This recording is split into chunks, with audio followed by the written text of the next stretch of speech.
और इसमें दूसरा सवाल, और ये दिलचस्प सवाल था और नतीजे भी दिलचस्प आए हैं विनोद। विपक्ष का आरोप है कि रामलला प्राण प्रतिष्ठा समारोह अधूरे मंदिर में हो रहा है। क्या आप इस आरोप से सहमत हैं? तो 36% लोग कह रहे हैं कि हां ये सही है। नहीं कहने वाले 35%। फर्क नहीं पड़ता।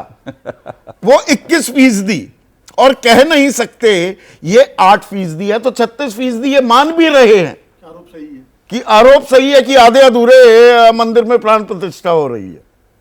नहीं, वो तो चूंकि तथ्य है, सामने दिखाई पड़ रहा है। आप तस्वीरें देखें, विजुअल्स देखें, तो मंदिर बनता हुआ निर्माणाधीन स्थिति में है।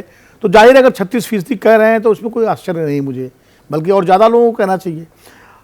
नहीं वालों को मुझे नहीं समझ में आता कि वो कैसे ये बात कर रहे हैं कि भाई जब सामने दिखाई पड़ रहा है कि मंदिर में बांस बल्लियां लगी हुई हैं और पूरा निर्माणाधीन है। बहुत से लोगों को जानकारी नहीं होती ना पूरी। नहीं, अब इतना ज्यादा वो ऐसा देखिए, हम कारपेट बॉम्बिंग कर रहे हैं, नहीं, वो बात सब सही है। चैनल्स भी लगातार ऐसी कवरेज कर रहे हैं। लेकिन मुझे लगता है जो नहीं वाले हैं वो ये मानते हैं जो फर्क नहीं पड़ता और नहीं, दोनों को मिला दीजिए। ज्यादातर ऐसे लोग होंगे नहीं वाले में भी कि वो ये मानते होंगे क्या फर्क पड़ता है, प्रतिष्ठा हो रही है, होने दीजिए, अधूरे में हो या पूरे में हो, हमारी राम मंदिर की प्रतिष्ठा तो हो रही है, प्राण प्रतिष्ठा तो हो रही है राम मंदिर में। तो आप दरअसल ये कह रहे हैं कि इस आंकड़े नहीं के आंकड़े को 35 ना करके हमें 56% मानना चाहिए। हाँ, जो फर्क नहीं पड़ता, मतलब उनका ये कहना है कि भाई इससे हमें कोई फर्क नहीं पड़ता। मूल मुद्दा ये है कि राम मंदिर में मूर्ति की प्राण प्रतिष्ठा हो रही है, वो हमारे लिए जरूरी है। एक बात मैं जरूर कहूंगा कि मैं इसको, जैसे अभय जी ने कहा ना कि ये 43 कितने फीसदी आपने बता दिया।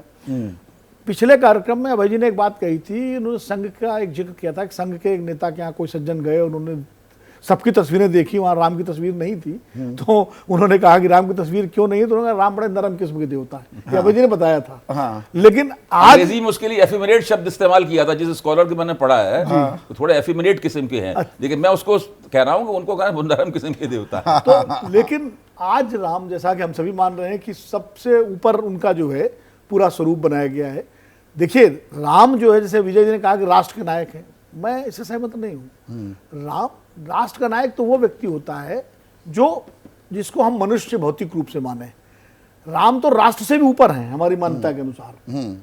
नाथ तात राम नहीं नर भूपाला, भुवनेश्वर कालो कर काला, यानी कालातीत हैं वो, काल के भी काल हैं। तो राष्ट्र से भी ऊपर हैं वो, तो अखिल विश्व के नायक हो सकते हैं या आराध्य हैं वो, और आराध्य तो नायक से भी ऊपर होता है। तो वो राम की जो महत्ता है, और खासकर गोस्वामी तुलसीदास जी को इसका श्रेय दिया जाना चाहिए कि गोस्वामी तुलसीदास ने जन जन तक राम की महत्ता को पहुंचाया रामचरितमानस के जरिए। उसके पहले जो राम के मंदिर हमको कम देखने को मिलते हैं भारत में, तुलना में शिव देवी और कृष्ण के, वो इसीलिए है कि उसके पहले राम जो है वो वाल्मीकि रामायण के जरिए विद्वानों और जो है बहुत आस्थावान लोगों तक सीमित थे। आम जन के बीच में राम को रामचरितमानस से ही पहुंचाया। उसके लिए तुलसीदास को बड़ा विरोध झेलना पड़ा, बनारस के काशी के पंडितों का, और बड़ा एक वो है। तो उसके बाद से जो शुरू, लेकिन तब भी राम की जो छवि थी, भाई राम विष्णु के 9वें अवतार, 8वें अवतार माने गए, और उन अवतारों में कृष्ण भी हैं, परशुराम भी हैं, और बुद्ध को भी शामिल किया गया है। तो एक तरह से राम और कृष्ण को लगभग एक ही श्रेणी में रखा गया। लेकिन उसके बावजूद कृष्ण का जो अंतर्राष्ट्रीय आयाम था, जिस तरह से वो राम को अब मिला है जाकर के राम मंदिर आंदोलन के जरिए और राष्ट्रीय स्वयंसेवक संघ के इस प्रयास से। जो बात मुझे लगती है कि राष्ट्रीय स्वयंसेवक संघ का एक प्रयास हमेशा रहा है कि हिंदू धर्म को एक उस तरह के रूप में, जो नया सनातन धर्म जिसकी बात कर रहे हैं अजय जी, कि जिसका एक देवता हो, एक उसका संचालन पद्धति हो, जो केंद्रीकृत हो, जो हिंदू धर्म की प्रकृति के बिल्कुल विपरीत है। वो केंद्रीकृत धर्म नहीं है। उस राह पर भी हम जाते द्वैतवाद भी है, शाक्त भी है, शव भी है, सब है।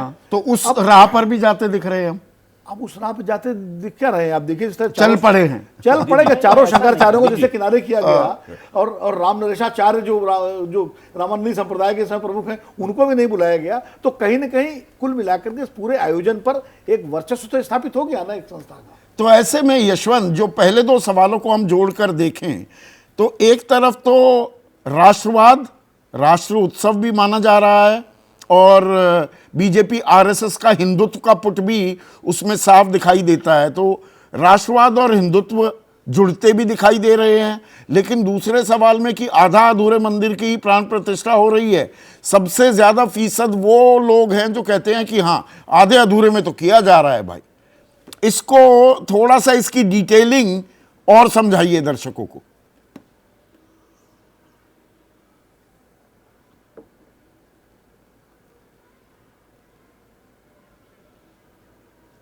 यशवंत, आपको आवाज आ रही है? आप अनम्यूट कर लीजिए। एक तो आपने म्यूट पे हैं। हाँ, मेरा सवाल ये था, मुझे उम्मीद कर रहा हूं आपको मेरी आवाज आ रही होगी अब। हाँ, अब आ रही है। मेरा सवाल ये, पहले दो जो सवाल, पहले सवाल में पुट ये लिखता है कि एक तरफ तो राष्ट्रवाद, राष्ट्र उत्सव 43%, और बीजेपी आरएसएस का कार्यक्रम 23% लोग कह रहे हैं, तो कहीं कदमताल करते दिखे मुझे राष्ट्रवाद और हिंदुत्व। लेकिन दूसरा सवाल वो ये भी इशारा कर रहा है कि ज्यादा फीसद लोग उसमें वो हैं जो कह रहे हैं भैया आधे अधूरे में ये हो रही है प्राण प्रतिष्ठा। तो इसकी थोड़ा डिटेलिंग समझाइए। मुझे लगता है कि दूसरे सवाल को ठीक से एनालाइज शायद करने की जरूरत है, क्योंकि ये जो तीसरा ऑप्शन है जिसमें कह रहे हैं कि फर्क नहीं पड़ता, ये फर्क नहीं पड़ता वाला ऑप्शन ये नहीं रिलाई कर रहा है, ये नहीं रिले कर रहा है कि हमको इस कार्यक्रम से फर्क नहीं पड़ता। हाँ, उनका ये मानना है प्राण प्रतिष्ठा हो रही है, ये बहुत महत्वपूर्ण हो रही है, ये अधूरा मंदिर है, पूरा मंदिर है, ये सवाल बेमानी है, इससे हमको फर्क नहीं पड़ता। तो संदीप, ये इमोशन दरअसल हाँ के अलावा नंबर 2 और नंबर 3 को, क्योंकि मैंने इस आपने जो सवाल पूछा ये मेरे भी दिमाग में लगातार सवेरे जब डेटा में देख रहा था दिन में, तब मेरे दिमाग में आ रहा था, और मैंने इसको क्रॉस टेबुलेशन करके देखा, तो जो फर्क नहीं पड़ता है कहने वाले हैं ये बहुत ही स्ट्रॉन्ग मंदिर सपोर्टर वाले सेंटिमेंट के लोग हैं, जिनका ये कहना है कि ये सवाल ही यूजलेस है कि मंदिर पूरा बना है या मंदिर पूरा नहीं बना है। तो दरअसल पॉइंट नंबर 2 और पॉइंट नंबर 3 इसको अगर आप जोड़ेंगे तो ये जो 56% का आंकड़ा आपको दिख रहा है वो आपको ज्यादा जल करता हुआ दिखेगा बाकी जो आंसर्स हैं बाकी सवालों के उनसे। जैसे ही घड़ी का काटा दोपहर 2:30 पे आए, बबीता जी का दिल सास बहू साजिश के लिए मचल जाए। और ये है इनकी बहू, पूरे दिन ऑफिस की टेंशन हो जाए गॉन जब ये करें अपना फेवरेट शो फ्री टाइम पे ऑन। इनकी तरह आप भी देखिए अपना फेवरेट शो अपने टाइम पर और डाउनलोड कीजिए एबीपी लाइव ऐप अपने स्मार्ट टीवी पर।